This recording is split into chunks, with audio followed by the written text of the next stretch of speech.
Hi, my name is Grace and I'm the chiropodist here at SNU, and I'm here to discuss a common question that I get from most clients. So the question is what to look for in a running shoe or a walking shoe.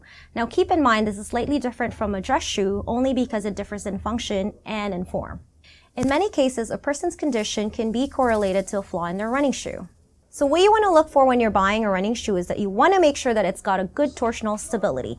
And what it means is that you want to prevent your foot from rolling inwards or turning. And how you would test for this is that you want to take one part of the shoe with your one hand and you want to take the heel. And what you want to do is twist and turn it. If you're able to do this without no resistance, that means the shoe is too flexible and it's not good for running or walking. The second thing that you want to look for a shoe is a good heel counter. And a heel counter, what it does is that it prevents your foot from rolling inwards or outwards whenever you're walking or running. And how you would test for this is that you take one in the shoe in one hand and you squeeze the heel part. What you want to see or feel is a firm heel counter that prevents your foot from rolling inwards whenever you're walking.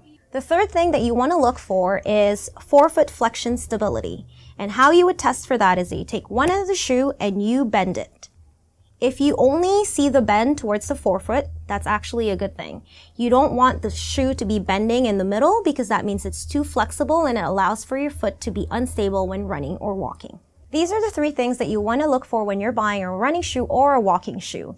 And by doing so, you prevent most common foot ailments such as plantar fasciitis or even knee pain and back pain. If you have any of these conditions, you may require new running or walking shoes, or you may have biomechanical issues that can be corrected through orthotics. I'm Grace from Strengthen You, and stay tuned for the next video.